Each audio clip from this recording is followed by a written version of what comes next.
This episode of the Linux Action Show is brought to you by the good-looking folks at GoDaddy.com. Use our code Linux and save yourself some cash.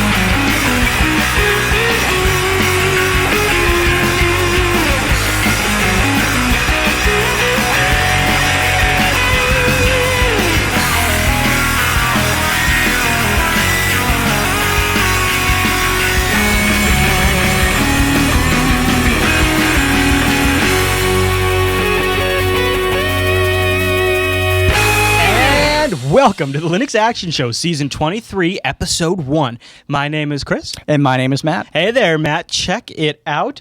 This automated self-driving car runs Linux, and it also has this very cool heads-up display.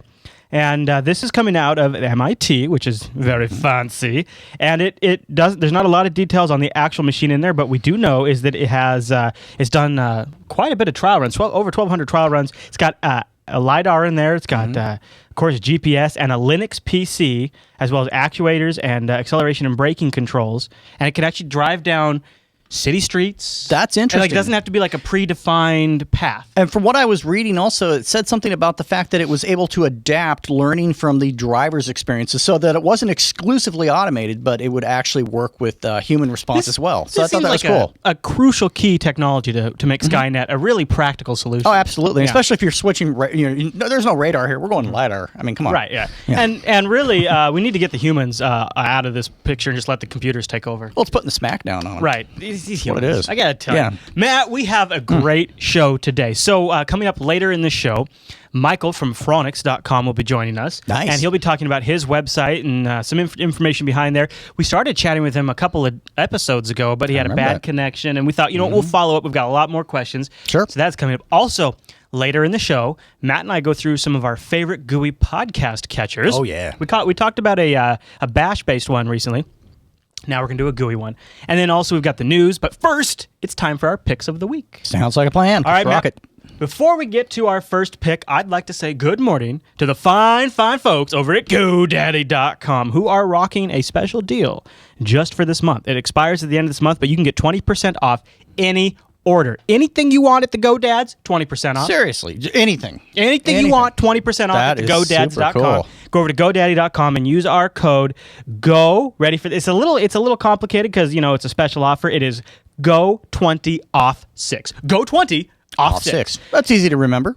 And of course, GoDaddy's got great hosting. We know our buddy Brian hosts there over at the GoDaddy.com. Oh, yeah. And he drives race cars too, I believe. I believe he does, yeah. That's why he's not doing the show anymore. He has to drive race cars. That's cool. And I have a few of our mirrors over at GoDaddy.com, and I love it. One of the things that makes it really super easy is they have this one-spot administration panel, and I can see I have 3 different systems on GoDaddy that run WordPress. Oh, nice. And you just go there and one button in the dashboard, and you upgrade all 3 installs to the latest security fixes. Oh, and man. Bring up all the plugins. That's so much easier than doing it the old way. It's very nice. GoDaddy's got some great options. And if you want to get something for a good price, use the code GO20 off 6. And thank you to GoDaddy for supporting the Linux Action Show for years now. Oh, wow. I mean, really, this show would not exist if it was not for GoDaddy. So thank you to GoDaddy, and thank you to everyone who takes advantage of our codes. Definitely. We also have some more codes listed in the show notes. All right, Matt. Alrighty. I have a very cool Android pick this week. Looks pretty cool. We've talked about a reoccurring theme on this show is building your own cloud, right? Yep. And you and I have talked kind of a Dropbox alternative-like service for those that are not. This has been something you and I have kicked around off air. It's something we've kicked around on air. It's something we've featured on the show. And one of the comments that we had when we talked about OwnCloud was it lacked really good Android or iOS clients. Yeah, that's true. And some apps came along that had compatibility and sort of filled that gap. But now we actually have an official OwnCloud app for Android. Oh, nice. So this is actually, so this is theirs. It looks good. Ooh, I like it. It looks really good, yeah.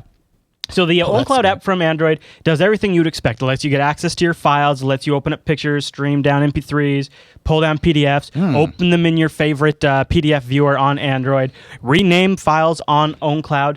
They're bringing in things like contact sync and instant photo upload. When you take a photo with the Android camera, it'll just automatically upload it in the background to your OwnCloud server. I like that. Yeah. I also like the interface. It actually looks really clean. Yeah. So, and of course, it's free.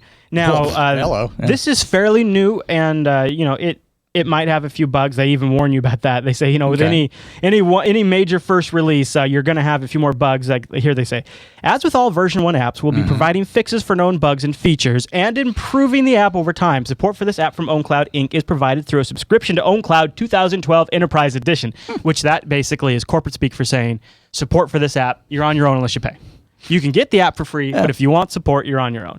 But very cool. OwnCloud is, if you're not familiar with it, go back and look at our previous episodes on it. It gives you the ability to set up your own replacement to things like Dropbox and Google Calendar, and maybe even some functionalities of Google Listen. Seems pretty cool. Yeah. Well, and as long as they're giving you a way to report bugs and things of that sort, which they seem to be, then I have no problem with that. All right. Ready now we have a few desktop app picks to go through over the next few weeks. Okay. There has been a rash of I've just found some really great apps, and the one I want to talk about this week makes my life a little easier. Now, if you watch TechSnap, you know I'm a big fan of taking a very secure, pragmatic approach to your network. Sure, makes sense. And you know, server security is a paramount issue. Yeah, I would agree. Now, in my home network, things are pretty secure. I've got the firewalls that I need in place. I've got things isolated out. I have a production network, and I have a home network, and those kinds of things, right? So I can fairly certainly trust all of the computers on my network. Makes sense. And if you're at your home network and you fairly trust all the machines on your network, and you want to easily share files between all of your computers, you want to send directly between computers, and you don't have to worry about setting up NFS or setting up Samba or FTP or anything like that, right? Check out NitroShare. NitroShare. Now, NitroShare is a very simple app, and it has downloads available for Windows, Mac, Linux.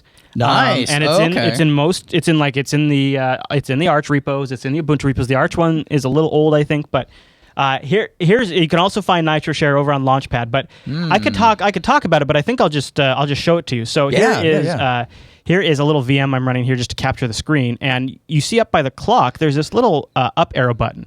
Okay. So for you audio listeners, just picture your little notification area up there. Yeah, it looks like a little outbox with an arrow pointing out of it. Sure. I click that, and I can say send files directly to, and here it lists the two machines on my network right now that are available. It also down in the corner of the screen puts this little it almost looks like a plasma widget, but it's not. Yeah, I was going to say I noticed something down there that I wasn't sure if that was correlated. Yeah, you could use that if you just wanted to drag and drop, and it would automatically send to a machine. And the settings are pretty straightforward. So you go in here and you just say, all right, save these things to my desktop. Go ahead and load it, start up. You can also say compress on the fly. So if you want to send something over network, it'll compress using zlib as it sends, which is very nice. You can also do checksum checking. And here, I'll do a little. Let's see if I have a file I want to send. Yeah, there we go. I'll go in my. Here we go. Here's a great wallpaper. So let's say I found this wallpaper and I want to send it to you. So let's see how we do that. So you go send files to, and I'll send it to Big Fish 7. Okay. So in this scenario, we're going to send it to a Windows box. Oh, okay. Okay, so we're going to basically go cross-platform with this. All right, let's see what that does. And so there now I've sent that to you. Now over there, you get a notification on your screen saying that you've received a file. Oh, that's cool. Yep. Okay. And so you can open up that on your Windows box, and now you've got my... Nice. And I like the fact that it's giving me the file name as well as the size before I open it. That's really cool. Yeah, so you can choose to accept it or not. So and that is what's really nice about that. I like is that. Sometimes you just want to, just get an MP3 over to another computer, or in this case maybe a wallpaper. Yeah. And it's if you already have Samba set up on each machine or something like that, that's not so bad, but it's not so bad, but here's the big question that I have regarding this service. Now, it's open source, and that's awesome. Yep. It's cross-platform, and that's also awesome. But is it secure? Is this encrypted data? Yeah, you gotta wonder. There's different options you can turn on. I would not recommend this for in fact, it doesn't even work over the internet. It uses local broadcast, so it only works on a LAN. So would you say this is not necessary? While this is awesome as maybe a Samba alternative, maybe it's not so much a SSH. Definitely not. Okay, because that was my interpretation, is that it probably wouldn't be. No. Yeah.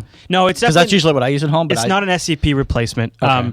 It's not even almost a full Samba replacement. It's more like you just want to very quickly move, I would say, a handful of files. Right. Yeah. It's almost like a hybrid of Samba and Dropbox is what it kind of feels like. A little bit of a mix there. Yeah. And I like that. I love the fact that it's especially for folks that are just sending real basic stuff back and forth. It's just drag and go. The URL is a little complicated. You can Google NitroShare, or I'll just have a link in the show notes. Yeah. And you guys can grab that. Yeah, or just search your repo. It's probably you probably have a package for it. Oh yeah, definitely. I imagine so. Oh, right, Matt. Alrighty. Now, I got a couple of kids, And I've been surprised at how well the little MSI Win netbook has worked for my son Dylan.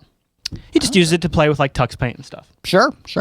So I came across, I don't remember, I think this was sent in, but I'm blanking on who sent this in, so I apologize.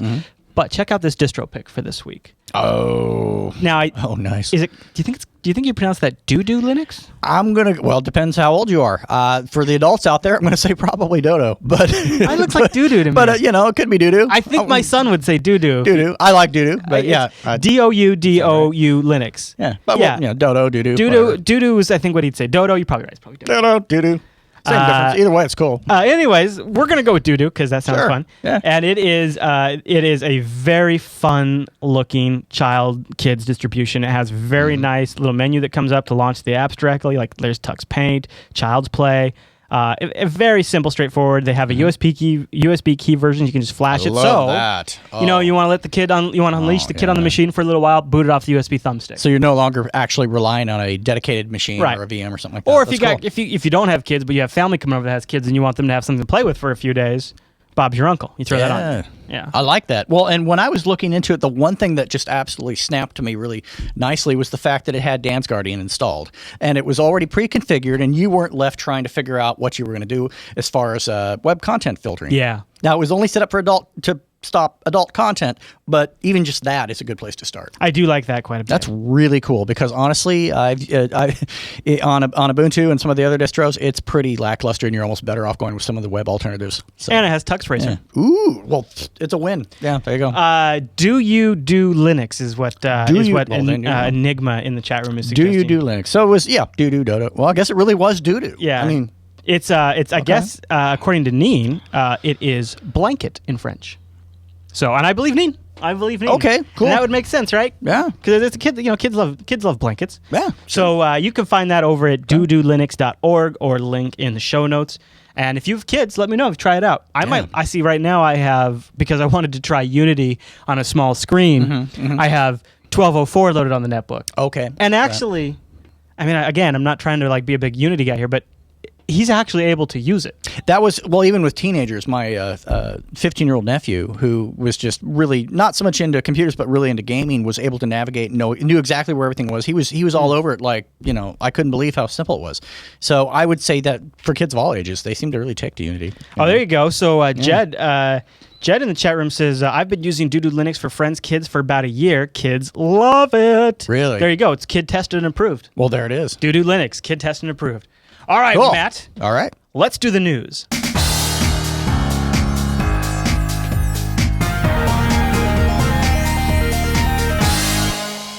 So, what's new in the news? Thanks for asking, Matt. You know what? I'm glad you did. Otherwise, I don't know how we would have started. Our top story in the news this week: faster zombies. So says Valve. Now, this story had to be the Linux Action Show's top story because this was not just the number one Linux played story, but one of the number one tech stories of the week. As Valve came out on their new Linux blog and said, "Hey guys."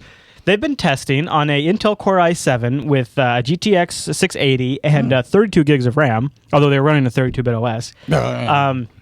Left 4 Dead 2 under Linux. Interesting. And they compared how it ran under Linux using OpenGL versus how it ran under Windows using Direct3D. So a direct comparison. Okay, makes sense. And after a little bit of work, they found that Left 4 Dead 2 was running at 315 frames per second.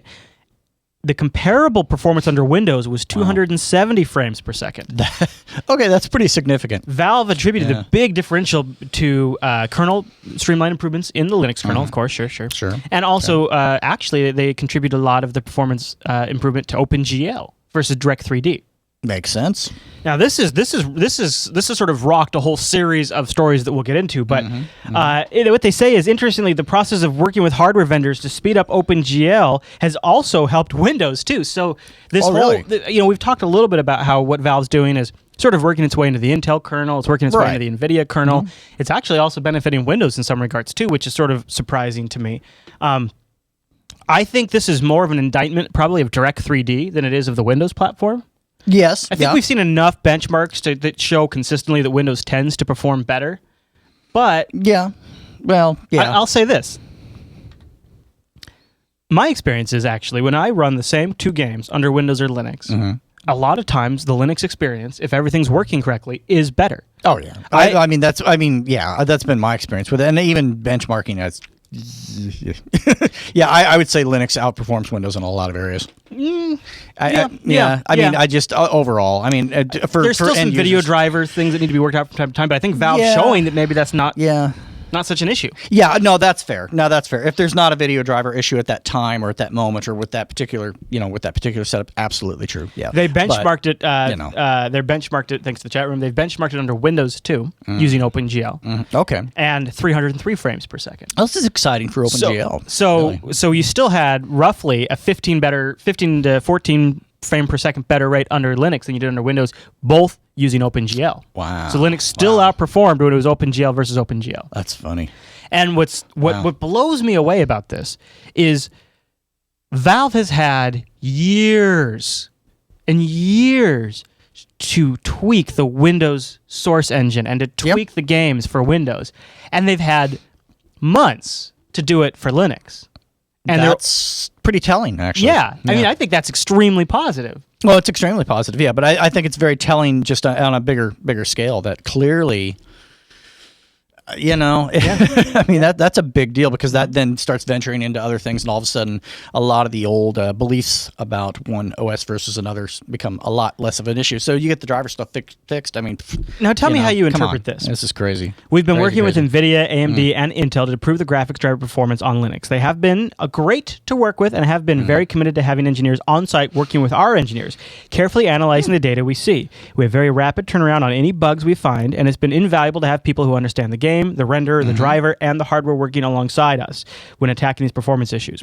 They go on to the comments that they actually kind of it's not clear how involved NVIDIA and AMD have been directly. True. Intel has been very involved, but they kind of talk in here that maybe AMD and NVIDIA have not been as directly involved. But what they do say is they're looking at the advantage right now for Valve is this open ecosystem means that they can sort of guarantee a certain level of quality, which is not something you hear about Linux in a lot of ways. Like a lot of times you hear Linux people say, "Oh, we have to make these compromises on the sound subsystem" or something like that. Right. I believe one of the things that prevented Braid, that really great game that's now in the Ubuntu App Store, it was brought over as part of one of the Humble bundles.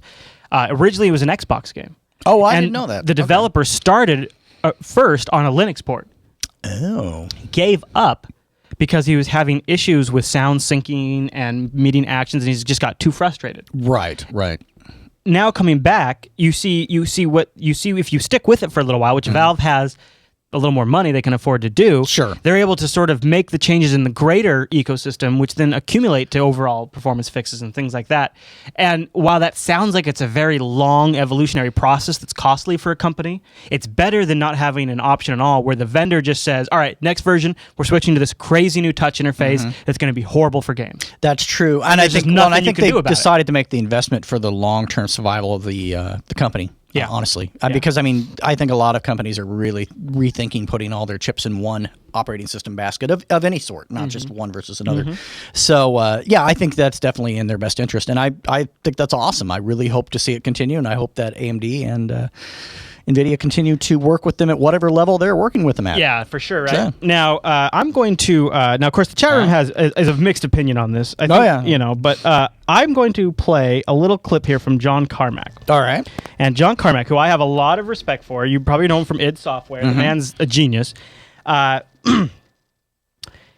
He was at I can't remember what the event was. Do you remember what the event was? Was it QuakeCon? It might have been QuakeCon, actually. Think it might have been, but I'm not going to quote. So John Carmack was at QuakeCon. Okay. And he gave a very compelling 3-hour talk, which 3 hours, wow. 3 hours is a really long time. That's dedication. And it's all up on YouTube. We'll have a link to it in the show notes. But if you skip ahead, I believe it's at the 45-minute mark or so. The question of supporting Linux comes up in light of Valve's recent commitments. This now. So let me see if I can find it here. I believe it's right in here. Since we have the video, I'll even play the clip here. See if I can find it for us. It's like right about in this spot. He says some pretty interesting things. Is going to be fertile ground for a whole lot of analysis tools, and we'll wind up benefiting by moving more of our platform continuously onto OS X just for that ability to take advantage of additional tools there. Linux is an issue that's taken a lot more currency with Valve announcing Steam for Linux, and that does change factors. It changes things a bit, but we've made 2 forays into the Linux commercial market, most recently with the Quake Live client, and that platform just hasn't carried its weight compared to the Mac on there. It's great that people are enthusiastic about it, but there's just not nearly as many people that are interested in paying for a game on the platform. And that just seems to be the reality. Valve will probably pull a bunch more people there. I know absolutely nothing about any Valve plans for console Steambox stuff on there. I could speculate without violating anything. One thing that also speaks to the favor of Linux and potential open source things is that the integrated graphics parts are getting better and better, and they really are good enough now. Intel's latest integrated graphics parts are good. The drivers still have issues. They're still certainly not going to blow away somebody's top-of-the-line SLI system, but they are completely competent parts that are delivering pretty good performance. And one of the wonderful things is that Intel has been completely supportive of open source driver efforts, that they have chipset docs out there, and they work openly with the community to develop that. And that's pretty wonderful. I mean, anybody that's a graphics guy, if you program to a graphics API, you use D3D or OpenGL, you owe it to yourself at some point to go download the Intel chipset docs, and there's hundreds of pages of them, but you really should read through and see what happens at the hardware level.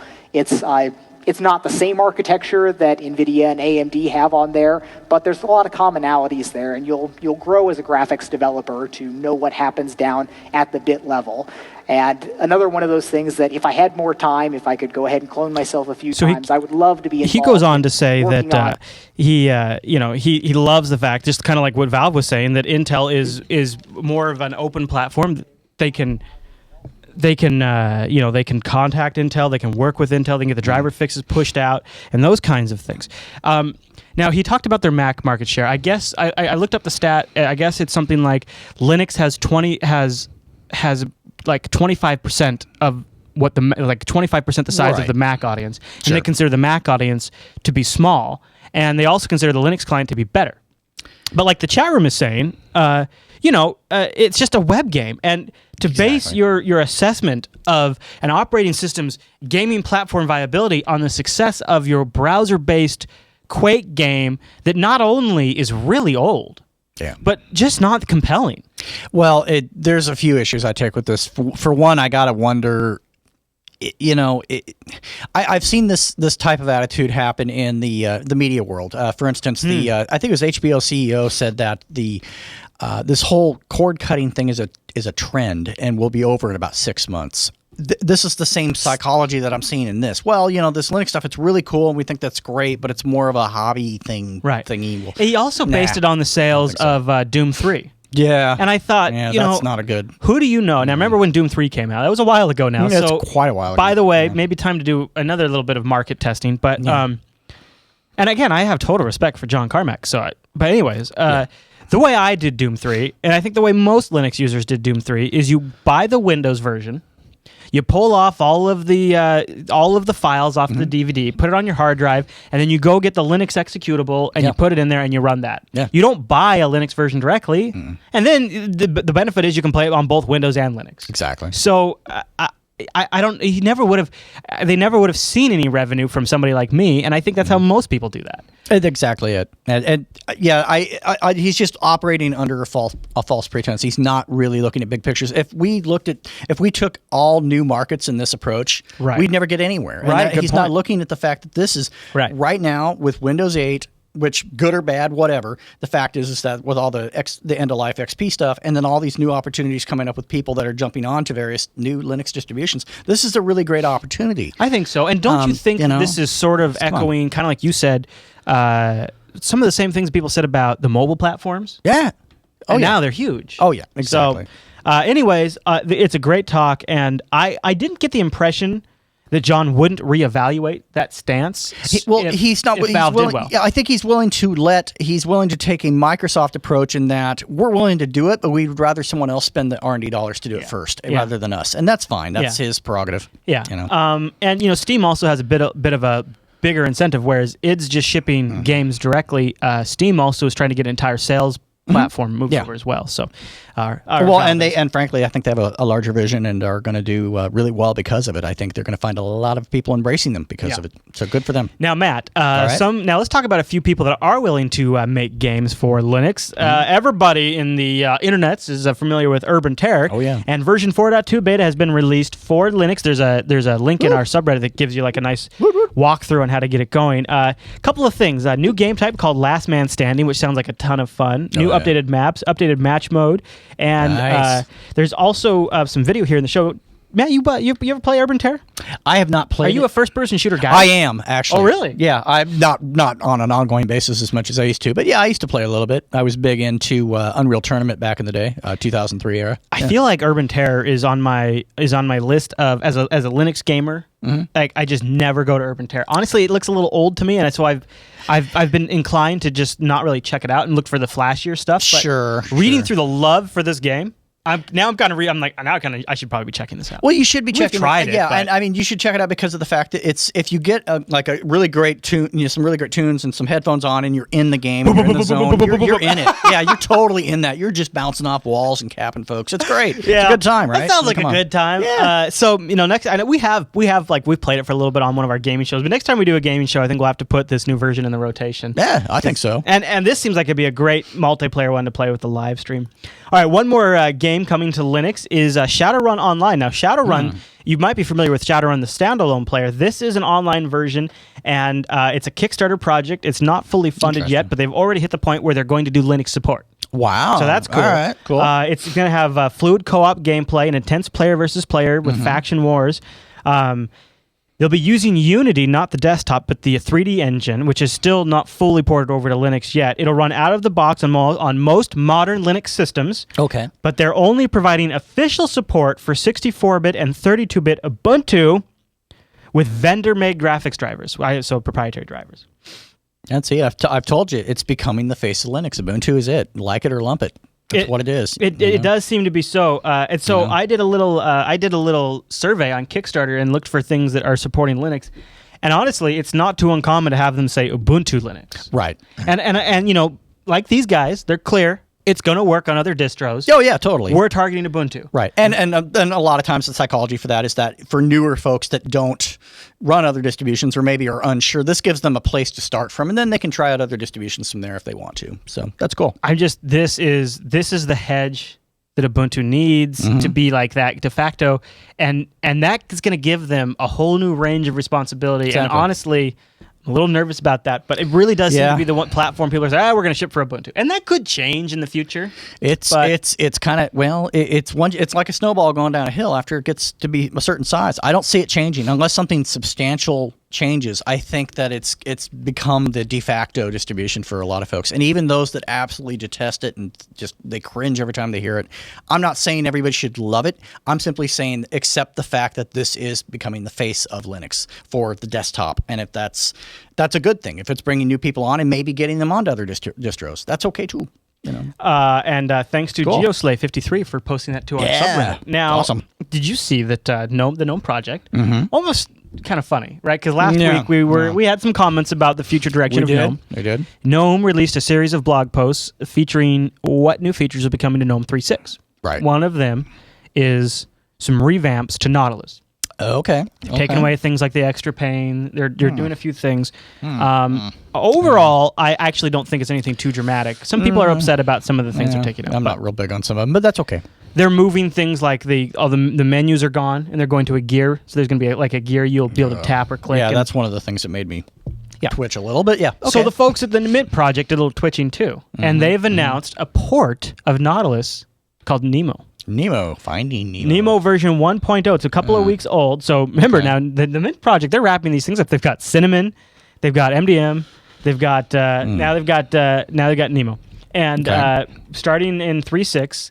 They've branched from 3.5, and it's going to have a toolbar. It's going to have the breadcrumbs. It's going to have a location path. The location entry will be visible by default. And now, here's a question, and I'm curious. Are they doing this in response to the fact that Nautilus is making these changes? Or are they doing it to simply differentiate themselves? Well, they've been working on it for a couple of weeks, so I'm not positive. Right. But we could speculate. We don't know. Either way, I'd say it's not a good vote for what they like coming out of for Nautilus. Yeah. And I've wondered this too. Like Unity still relies on Nautilus. A lot of things still use Nautilus, even if they're not using full GNOME shell. Well, and it's just a file manager, so it's not really like you couldn't do something like this or use something completely unrelated. I guess maybe a file manager doesn't take a ton of R&D, but at what point do they just take on all of this stuff? I mean, they already have several distros. They have their main distro, which is popular. They have Cinnamon, which is big. Yeah. They have a lot of like their own utilities and tools that they're now maintaining. They're really building Mint Island. They are. And how much can one project take on and not begin to suffer from the other? Well, it seems to me that they've gained enough traction to where they have not only the support in Mindshare, but they also have the support from the community as well as a couple. Every once in a while, you also see some companies pop up in there as well. So, yeah, they're definitely building. I think they're really trying to focus themselves as the entry level alternative to Ubuntu, the Unity free environment, which I do run both. I run Ubuntu and Linux Mint, and I like them for different reasons. Do you think? Is your initial reaction to this? Oh, great. Another open source fork. Once again, developers are going off in their own direction and spending time reinventing the same exact wheel. I used to get that way, and at one time I would have felt that way about this. But honestly, as long as it's not taking away development from the original or taking away development from something that I do care about, I'm not too worried about it. So if they want to go with this Nemo thing and it works out for them, that's cool. Yeah. Because who knows? Maybe maybe a year down the road, there will be a reason where it's like, oh, wow, we really need to adopt this Nemo because Nautilus isn't cutting. Who knows? Or maybe Thunar will be... but yeah, I agree. So that's okay. I don't mind that. My initial reaction was another fork, but then, really, this is sort of the open source ecosystem's approach to solving these problems. Put it out there, let things compete, see what wins in the public, and then go with that. Well, I see it all the time with video editors. People just, oh, no, not another video editor. Honestly, I don't mind. As long as you're not taking away the development resources from one to plop it into a new one, then I'm fine with that. I think that's great. More options is great. So there you go. Check out. You'll be seeing, I'm sure you'll be seeing Nemo come to a Mint near you. It's already up on GitHub if you want to check it out. I'll be curious to see what they do with it. Sure. I'll be really curious to see. It could be interesting. And it is just a file manager, so it could be okay. A couple more quick items, Matt, before we get out of here and start chatting with Michael. Here we go. Fedora 18. Remember we talked about last week? They ported Unity to Fedora and OpenSUSE. Boom. Now Mate is likely coming to Fedora 18. Conditional on the developers involved merging the desktop components into Fedora's package repositories on time. Otherwise, the Mate desktop will have to wait for a future version. They're also, by the way, while we're talking about Fedora 18 features, OwnCloud will be shipping with Fedora. Talked about OwnCloud in the No, I like that. And cool. Samba 4.0 continued improvement. So you already had Samba 4.0, an earlier version, an alpha version of Samba. Whew. Wow. Whew. Boy, I've lost some files to alpha versions of Samba. Ship in Fedora 17, but 18 will feature 4.0. Also, kernel 3.6 will be in Fedora 18. So there you go. Okay, cool. All right. Moving right along, just another couple of quick ones while we're talking about Red Hat. Something we've speculated a bit on this show, but now we actually have an answer. A little confirmation. Is how does Red Hat feel about CentOS, the open source implementation of the operating system that they make quite a bit of money off of? Well, it turns out Red Hat CEO likes CentOS. Having CentOS out there is a good thing, he says. It broadens our community, these people that don't need the things that we have in the subscription, and it's great. There's an offering built off the same code base. He also added that Red Hat works with CentOS and have made changes in the way code is released to make sure it doesn't impede the CentOS flow. However, when asked about Oracle's Trusted Linux or whatever, Unbreakable Linux. Unbreakable, yes. Gosh. Yeah. Oracle is not the same as CentOS, he says, or Red Hat Enterprise Linux. He says he doesn't see a lot of competition, competitive bids from Oracle Linux, and furthermore, most Red Hat Enterprise Linux customers that once left for Oracle have now returned since Oracle isn't exactly the same. Says he doesn't see a lot of competition, but then he says people that left came back. Yeah, it's kind of like saying, it's like a Microsoft spokesman saying, oh, no, we don't, it just doesn't, what he's saying doesn't make sense as far as speaking on Oracle's behalf. Now, speaking on as far as CentOS, I think that's a very valid point. Yeah. It makes sense. It's the same stuff. Cool. It's like you want to, be able to run in test environments. Totally. CentOS is great. But to bring up Oracle, he's not qualified to speak on that. I mean, at least the way he was, I don't think that really makes sense. Yeah. I don't agree. Maybe. I just don't. It was, must have been kind of like an off-the-cuff quote. It wasn't Could really it thought could be? through, Yeah, it could be. But Oracle Linux, having looked at it and used it, the whole reason Oracle has a Linux in the first place, a Linux distro, is because and this is a stat from Oracle, it was almost 80% of their business, their Oracle customers that use Oracle DB run it on a Linux box. And to them, that's like their biggest cash cow, and they need to they want to control that top to bottom. Well, I can understand that. Sure. So, that's the use. If you're an Oracle shop, that's the use for Oracle Linux. Okay. That makes sense. All right, Matt. Moving on to some desktop stuff. KDE 4.9 has been released. A few nice polished improvements. We talked about in the past that Dolphin was seeing a change of maintainers. Yes. Well, the big thing in 4.9 is improvements to Dolphin. There's been some upgrades to Dolphin. There's also been a new support for the KDE media applications where they'll work with things like the other desktops notifiers have little volume control functions. Yeah, I've seen now those. KDE is going to support those as well, so it's a sort of a cross-desktop thing. Oh, I like that. And they've obviously squashed a few bugs, made a few performance impacts. I was over on the KDE subreddit, and basically everybody's saying it feels much snappier. I haven't got a chance to try it because it that definitely piques my interest because I've had some mixed experiences with KDE over the years. It was the KDE quality assurance team said this was the best release of KDE they've ever released. Well, and someone on Twitter actually asked me, hey, should I check out KDE? And I actually responded back and saying I would check it out on something that is not writable, such as maybe a live disk or whatever. And what's interesting is the KDE community actually then retweeted and favorited my tweet, which I thought was kind of cool. Also kind of timely, the contact suite, of address books and email and all that kind of stuff. They have implemented importing functions from Evolution and Thunderbird. Ooh. Which Thunderbird, so you can bring it into Contact. Yeah, exactly. Okay. Which is nice. You don't miss a beat if you're switching over to Contact. There's a lot about Contact I like better than the alternative, so I can see myself doing that. And what's cool is you can run the libraries for either so you can run Contact on a GNOME desktop if you want to. Totes, Matt. Yeah. Totes. All right. Okay, we talked about KDE. Let's talk about GNOME 3.6. Cool. Quick article from Phoronix.com. GNOME 3.6 is going to have, I mentioned the Nautilus improvements, but also a lot of improvements with disk management. Oh, that's the forthcoming GNOME 3.6 will include new dialogues for power management of ATA disks, indications of disks when they go into standby mode, a new disk mounter, as well as some GFS changes and really a whole list of things here. Nice. GNOME, I like that. GNOME 3.6 is looking good now. GNOME 3.8 is going to have support for file system and partition resizing from disk, and they'll also have support for MD RAID and iSCSI initiator support. So GNOME 3.8 will actually have some serious disk That's utilities very to it. serious. I like that. Yeah. Cool. Let's cover one more Phoronix article before we go talk to the man behind Phoronix. Clang. Not a Klingon captain.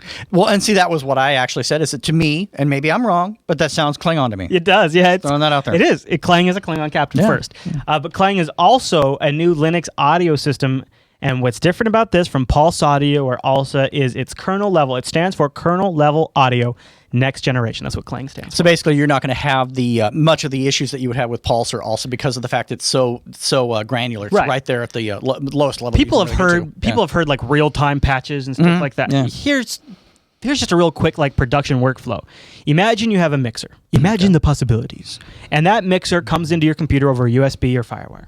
And it presents each channel on your mixer to your operating system as an input source. Sure. You bring that into something like Ardour, right? Right.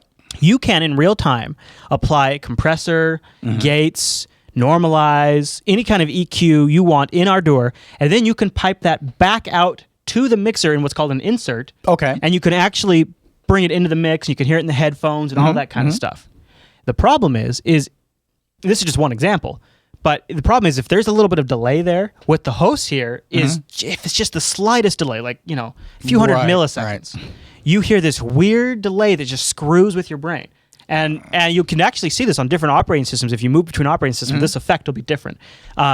This is how it impacts me. But real time audio support is useful for a lot of things. So even Jack isn't going to compete. I mean, it is not enough. You're still going to have some of that latency. Right. Okay. This is moving the audio system into the kernel is said to be the only reasonable thing to do for the lowest possible latency and the best performance compared to projects like Pulse Audio and Jack. Right. that live in user space. But here's the problem. Last I checked, they don't have any code out yet. I mean, there's nothing to actually see. Well, yeah, it's I mean, it's a cool idea, but I bet, and I hope it happens. But I want to see this actually transpire. I'm glad they're bringing it up. Clang is also going to have support for FreeBSD. Okay. And it's supposed to have audio routing support. It's supposed to have audio power management support. But you're right, Matt. The code hasn't. The code has been written, but the developer claims it's very unusable in experimental state, at which it simply is not ready for initial release.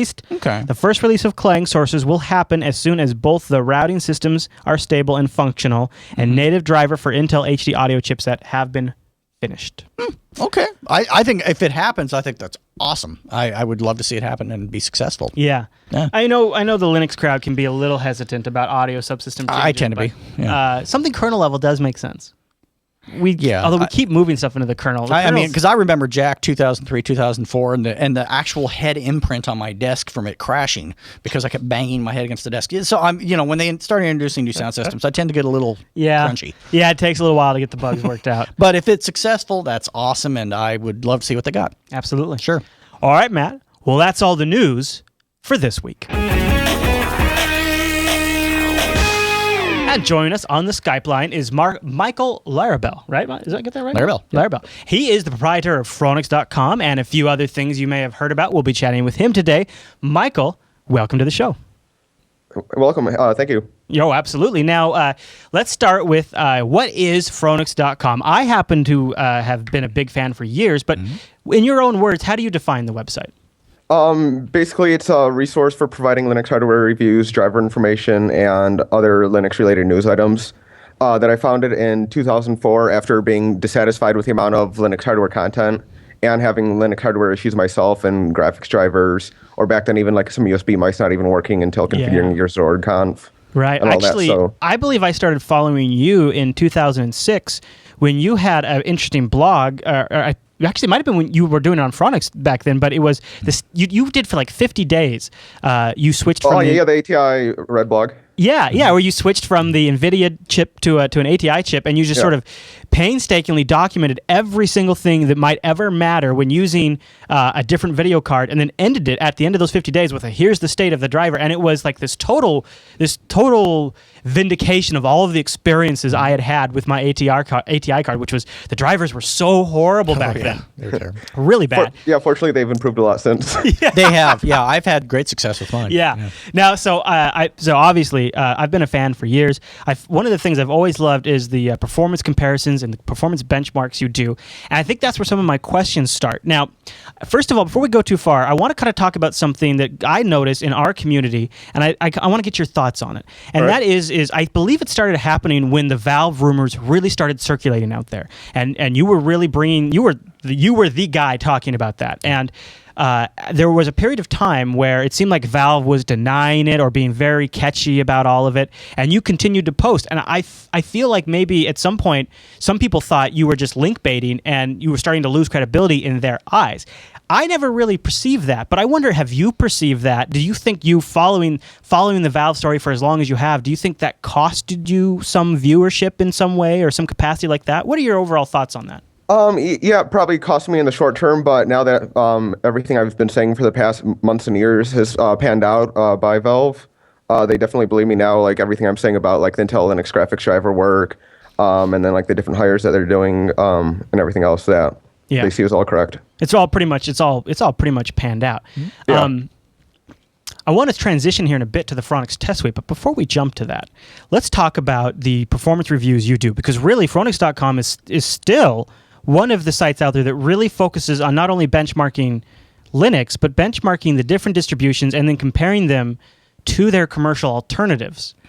Can you talk a little bit about sort of your benchmarking and testing philosophy that you use when you're comparing?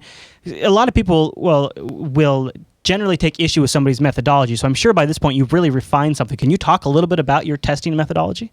Right. So for most of my testing, it comes down to testing in the out-of-the-box configuration for however the distribution ships.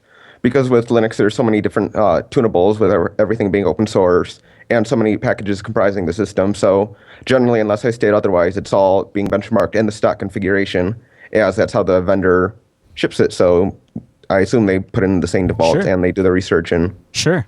handle everything that way. But sometimes there are people that have issues with that if they're like, oh, well, there's a different compiler version and whatnot, but it all comes down in the end to the distribution vendor deciding what they want to ship in the software, and that makes up their OS. Now, are you the sole author of Phoronix.com? Yes. How do you do that? Wow. You post like a madman. I speaking to someone that writes for a living, I'm blown away. That is incredible. Is it your full-time day job? Wow. Yeah, and then I also do some other consulting work and whatnot, and then custom engineering on the Phoronix Test Suite and whatnot. I just drink a lot of coffee. Clearly, that is incredible. I'm really impressed. That's awesome. Coffee and beer. And part of what you work on is also the Test Suite. Now, how did that come about? Basically, because when I started doing all these Linux benchmarks, there were limited benchmarks available, and they're just at different places across the internet, from like Apache web server benchmarks to random ray tracing benchmarks and whatnot, but no centralized place to go to the benchmarks to compare the data or to get other information. And so over time, I started assembling various scripts to automate most of the processes and execute them multiple times and average all the results out, et cetera. And then there was enough interest from different manufacturers and everything to make that public. And so then in the end, the Phoronix Test Suite was born as a public project. Now, are you a developer by trade beforehand, or did this kind of make you one? I was a developer before that. Okay, and I believe I read in your bio you do some consulting too for other companies. Is that in a development capacity, or what's that about? I do some consulting and analyst work for different like investment firms and whatnot, and then I also engage in custom engineering work on the Phoronix Test Suite for basically adapting the software for different corporations' needs and making sure the software runs well in their test labs, et cetera. And when we talked to you last, you were on a business trip. That involved the Test Suite, didn't it? Or yes. Yeah, that was over in Munich. So is that an area of is that like a commercial aspect to Phoronix.com? Is the Test Suite, there's a commercial component to that? Correct. Yeah, for mainly focusing on enterprise installations and engineering. Gotcha. Well, so now Matt, before we jump off of the site and the Test Suite, is there anything you want to? I think you covered all the bases. Those are the big things. I'm just incredibly impressed that you were able to run this website and maintain your consultant business at the same time. That speaks volumes. Now, it's impressive. Michael, the chat room is watching along, and they want me to ask about Valve, and they want me to ask about some of the things that we covered in our news segment, because I know you have a correction to something that we touched on just a few minutes ago. I mentioned that I wasn't quite clear if Valve was working directly with NVIDIA and AMD. It seemed clear in their post they're working with Intel, but when you read some of their comments later on, it kind of seemed like maybe they weren't working directly with NVIDIA and AMD, but you have other info, don't you? Right. So for the proprietary AMD and NVIDIA graphics drivers, both companies have been working with Valve going back to at least April. They have access to the source engine source code, and they've made performance optimizations in their latest drivers. And so, yeah, for the proprietary drivers, they're in pretty good shape, hence why they're getting over 300 FPS on the NVIDIA binary blob. Yeah. But in terms of the open source driver, their main engagement right now is with the Intel developers. I did put them in contact with the Novo guys for the reverse engineering of NVIDIA. But as far as I know, they're not doing anything right now on that side, nor with the open source AMD drivers. Okay. So they're focusing on the proprietary drivers. Yes, and then the open source Intel. And you're benchmarking. Can you talk? Actually, it's a great question for you, the guy that benchmarks all these. What's your opinion on the open source driver, its performance, and its quality versus? And I know it's early on it was crap, but are things really getting better? Like John Carmack says, are the open source drivers really getting to the point where maybe a gaming enthusiast could use them? For light gaming and other tasks, yes, it's generally fine. The proprietary drivers still reign supreme, and for the foreseeable future, I would recommend just using the proprietary drivers when you're going to run the source engine. There's still some hurdles to overcome in terms of supporting the latest OpenGL specifications, and then also some of the patent situations with S3 texture compression and other features that aren't enabled by default. Okay. But yeah, Valve is definitely interested in improving the open source graphics drivers. Mm-hmm. But I'd say for at least another year or two, the proprietary drivers still will dominate.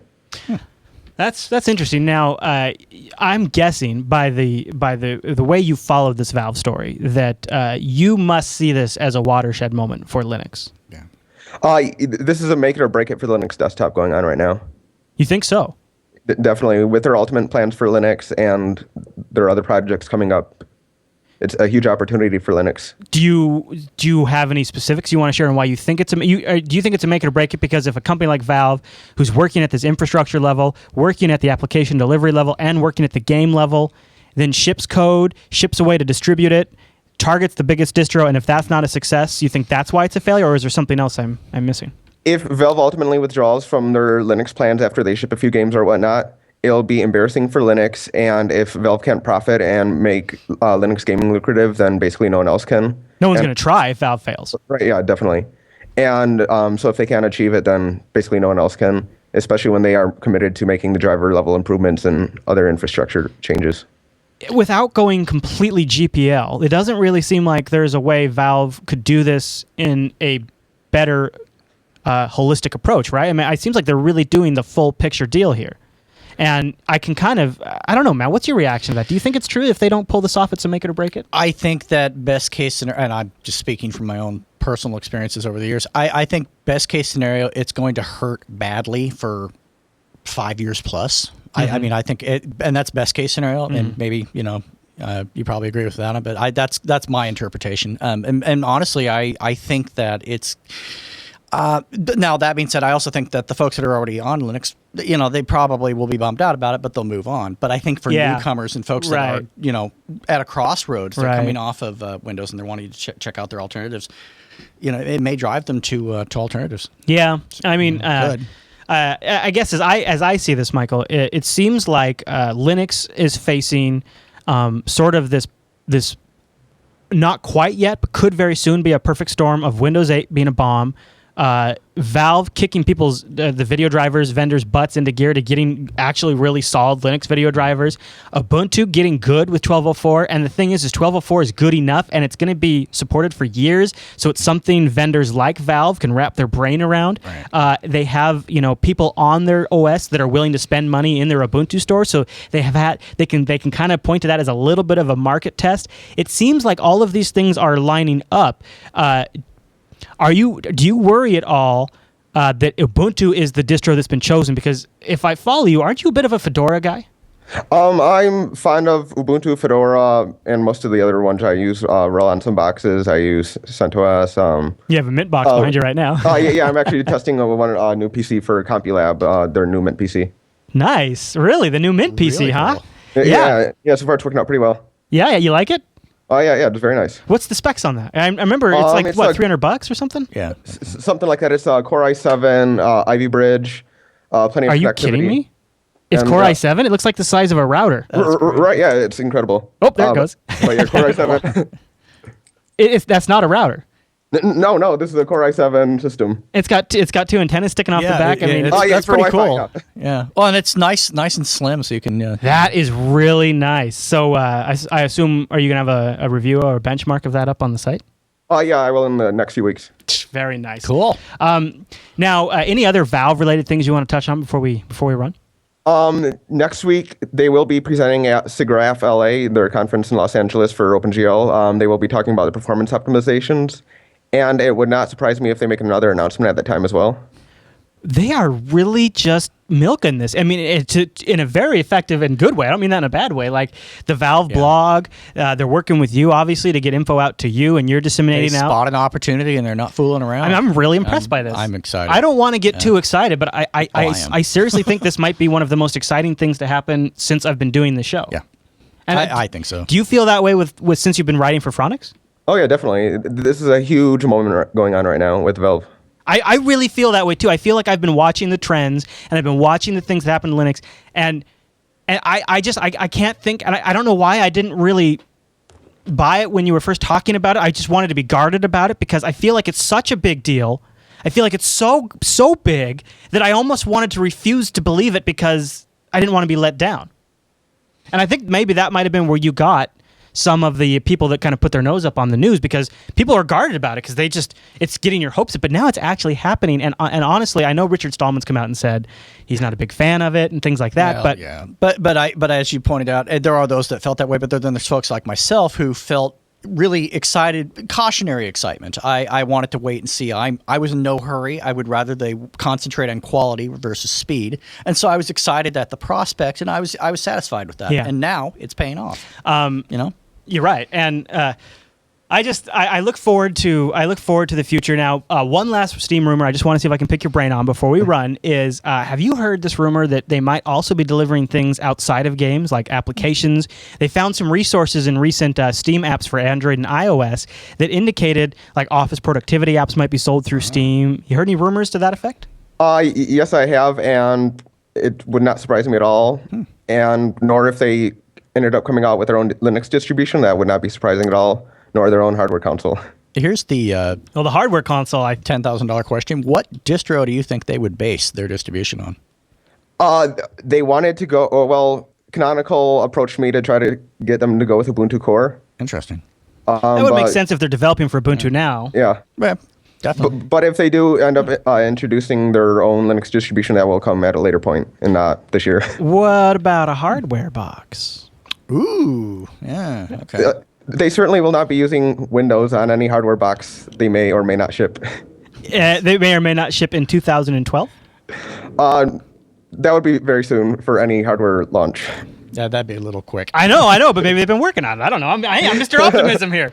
Well, I guess we'll just have to keep our. I'm excited at the prospect. We'll have to keep our ears peeled. I know it's fun, right? Yeah, it's like we get our own cool little rumor mill now. Now, Michael, I know there's tons of things we could cover and tons of stuff we could talk about in the future. Would you be up for coming on the show when something new comes out, something big you want to talk about, some big review? We could have you back on and you could chat about it with us on the show. Yeah, sure thing. All right, Michael. Well, thank you so much for joining us. Thank you. Appreciate it. Thank you. Have a good day.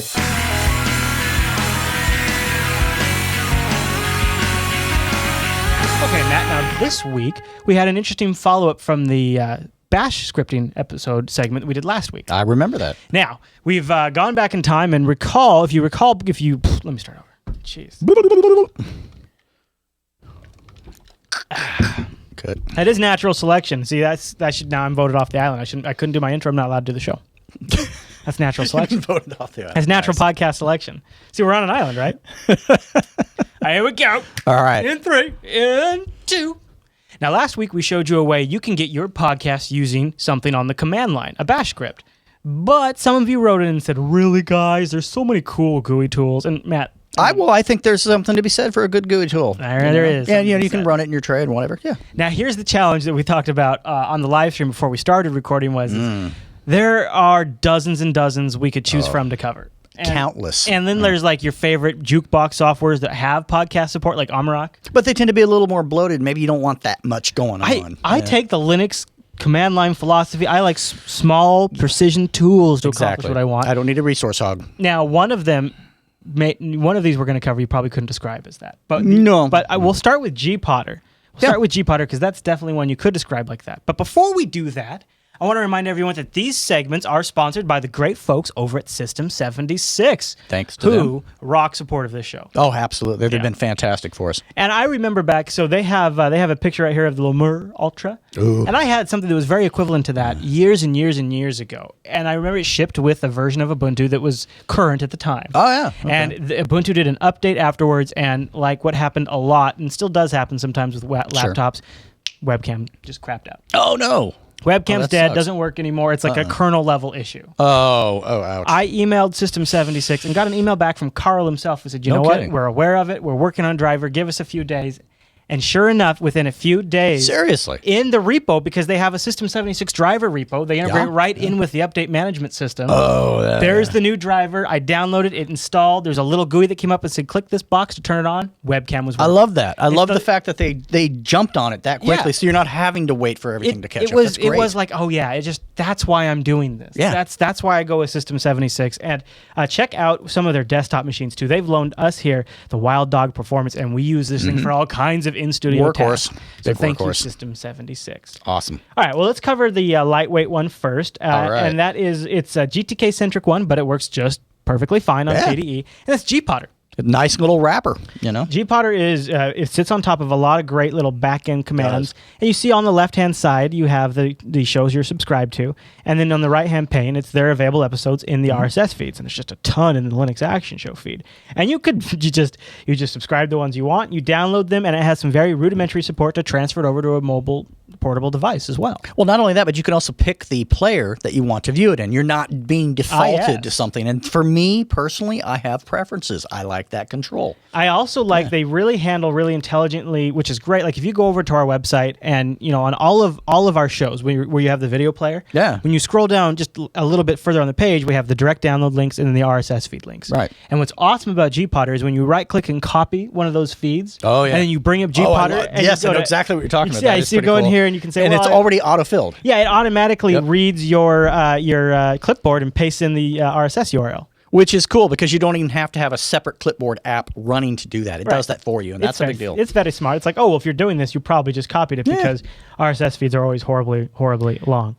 It also lets you export out all your subscriptions, which is nice because I save that in a Dropbox file. Right. So when I reload my machine, I just go import my OPML script list again, and there's all my subscriptions. Well, and you can also decide your cleanup. It has a nice, has really nice cleanup options. You're not bound to every single episode that has ever been produced. Yep, and it's very easy to go through and mark them as played, which some podcast catchers don't make that very easily. A lot of them don't, and it's like when I catch an episode live, I still download because I know that those downloads count for those people. But I will often mark it as listened to. Yeah, definitely. Yeah, you can download it, share it with your buddies or whatever. But yeah, it's nice to know if you've already seen it. Sure. I think GPotter excels as a audio.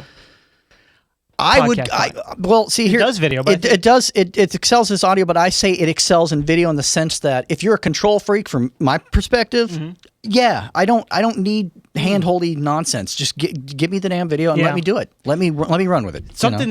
You're right, because it's good in the sense that it's very clean. Because where I'm going, where I'm transitioning to is Miro, which is kind of the opposite approach, and I can kind of see where you're coming from because Miro it's a little out of control in some sense, and Miro's cool for some folks, but it's one of these pieces of software that we honestly have not talked about. No. On Linux Action Show enough. We covered it a lot back in the day when it was called Democracy Player. Oh yeah, I remember that. Yeah, and it wasn't so great back then. No. It has gotten a lot better, and there is a guide, and this is something that is kind of lacking software side on Linux is a really good podcast directory guide. I would even equate it to the software center, but from a content perspective. It's very much like that, and it's incredibly powerful. I mean, as far as discovery, it's awesome. But what I love about it is, so here I can add this. So for example, here's the faux show, right? And so you would add a feed by clicking that. I click that, and now it's going to it's going to download the latest episode. And what's awesome about it, and I like the UI, I think it's very well done. I like the info. Is it supports torrent downloads? Ooh, okay. No, now you're piquing my interest a little more. This is really nice because it helps. It helps out the provider, and then it gives you a nice directory listing of the different shows. Now, I think this does work better as a video player. It does, but more importantly, if I'm clicking subscribe now and they offer both a direct download and a torrent, which does it default to? Well, it depends on the feed you put in there. So it is dependent on grabbing the right feed. So if you have because it's not. But if you're pulling it from the catalog, though, I wonder. It depends on you have to submit. So you as a content creator go to the Miro site and say I want to submit my show. And then you provide them. So what I do is I usually just put like in brackets torrent or something. Now, in Miro's case, because I know Miro supports torrents, why not only add the torrent feeds? Oh yeah, I mean that's a no-brainer. It's faster and it's easier for everybody. Yeah, our torrent feeds are web seeded too, so even if people aren't really seeding it, they still get a good fast download. Okay. Now it doesn't work so hot in Miro, but it's kind of shaky. There is the YouTube support could be a lot better. Yeah, they could offer Flash. Now, just throwing that out there. I mean, for me, it's kind of you can kind of get it working. What it is you got to get Flash working in I think in GTK HTML or something like that. But what I like is they do give you a download this video option, so you can go find a YouTube video in Miro and then go click the download button and it actually downloads. Well, that's cool. But you have to watch because a lot of times it'll download the FLV, so you kind of have to watch what it's getting. And if it's an FLV, you can watch it in VLC. So we're getting it working with YouTube.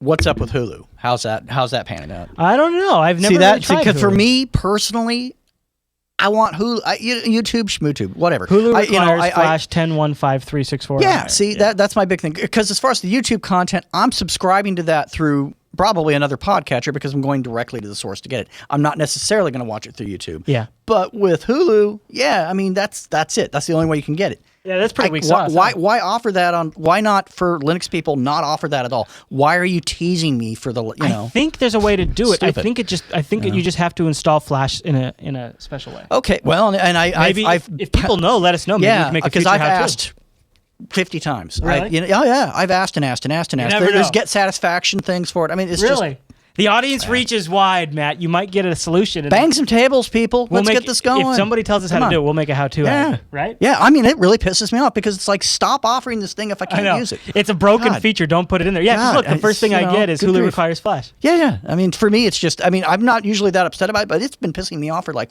3 years.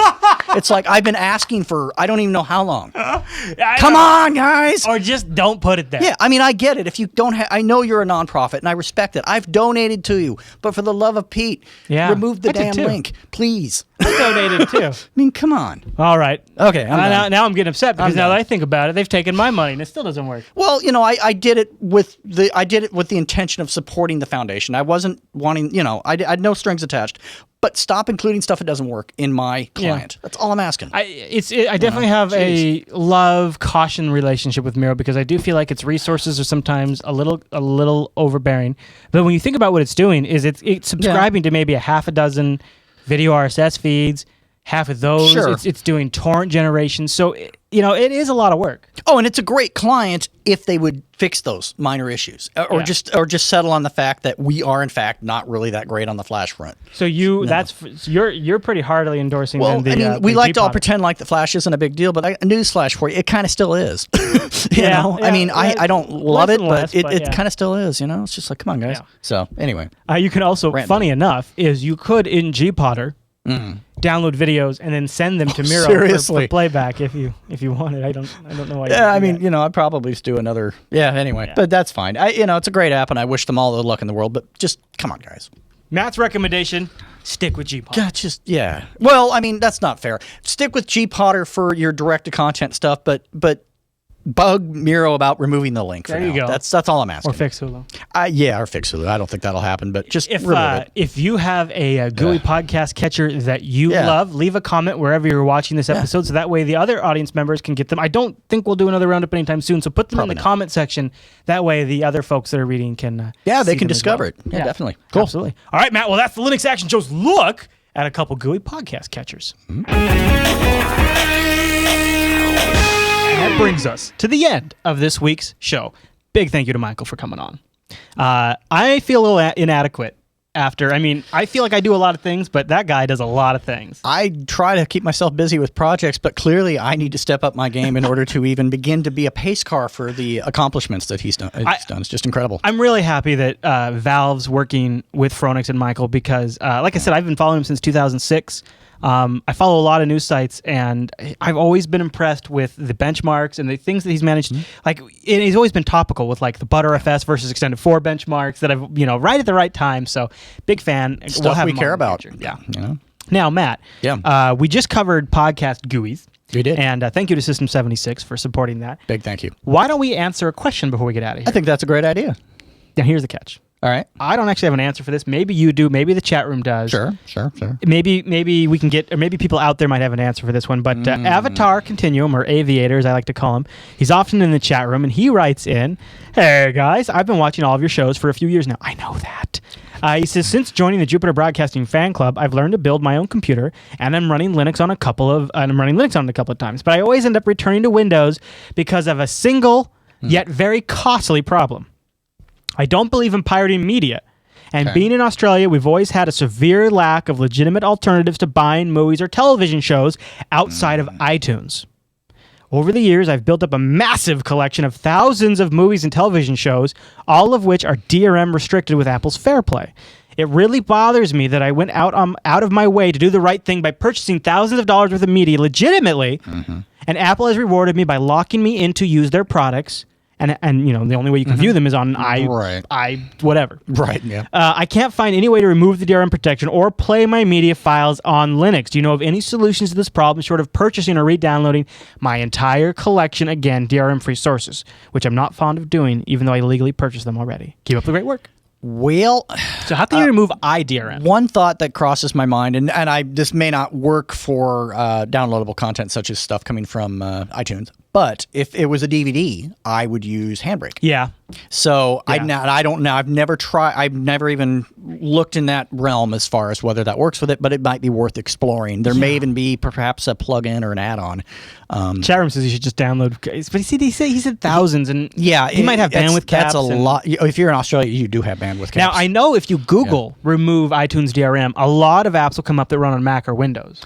Might be worth trying to see if you can get something to run in Wine. Sometimes stuff will. Yeah. I've heard through the grapevine that people have had mixed success. So I think that I would get a list of Windows apps that work and then run that through the Wine database and see if anything's It sucks, working. right? Because if he would have pirated and broken the law, he wouldn't be in this problem. Another option is last resort as this is, and this is not preferred. You could VM a copy of Windows, just run that as a virtual machine guest. Just let it go for a while? And then just, exactly. And then just set up the Windows You could software even in do that. something like, you could do resource limiting on the VM and just say, don't go above 50% of my CPU, and then just let it run for days. Yeah, truly.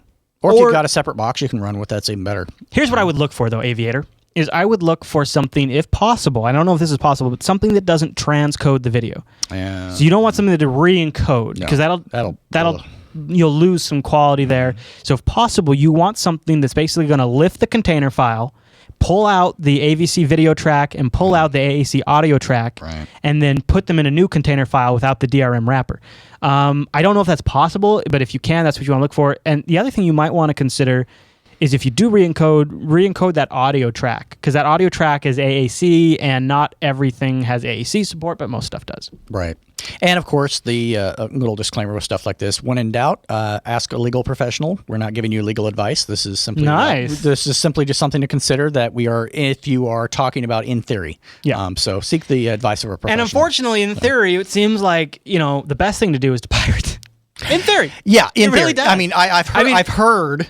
That is one approach. Yeah. It's a frustrating state. It stinks, but if you have a suggestion, please leave a comment or email it in. We can follow up with Aviator, or he's in the chat room frequently if you want to let him know. Yeah, chat room, comments, email. Because this has got to be a stumbling block for people moving to Linux. Well, it is. Yeah, I mean, I've heard of people like I said, I've heard of them doing it with DVDs, and Handbrake's great for that. But yeah, with something like this is also why I've never ever purchased anything like that from iTunes, just because it's so here in the U.S. and I don't know about Australia, but here in the U.S. we have the advantage of getting a lot of our stuff from Amazon, and so for music that works out well. Yeah, and then for video, I will probably just use if I want to use Linux, I'll use my Roku box. There you go. That's for true. Amazon. It's kind of getting to the point too where I think we are kind of transitioning, and this could actually help Linux. More and more stuff is in the cloud. They just got to support Linux. I mean, because otherwise you're still trapped in a little DRM box. Now, before we get out of here, anything you want to plug there, Matt? Yeah, I actually have a friend of mine out there that is this it here?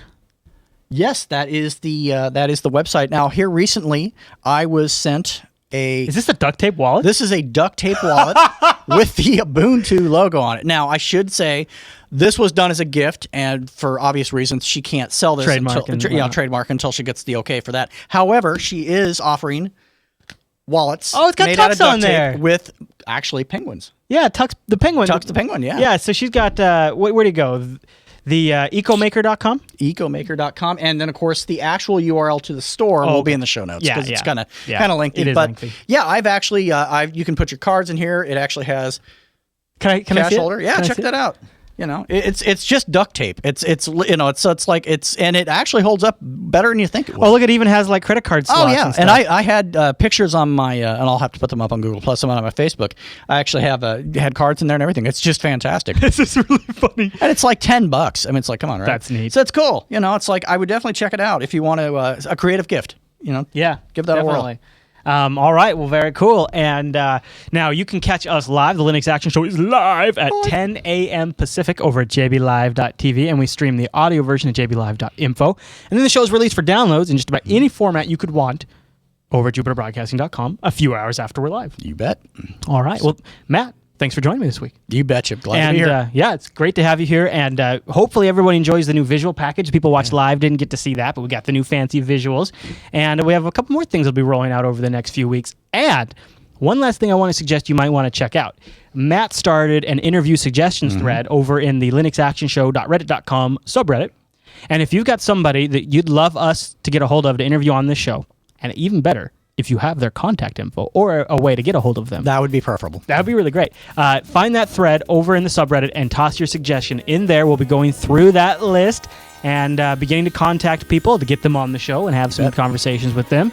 So if you'd like to help us with that process, just go find the thread that Matt started over in the subreddit. Much appreciated, guys. All right, everyone. Well, thanks so much for tuning into this week's episode of the Linux Action Show. We'll be right back here next week.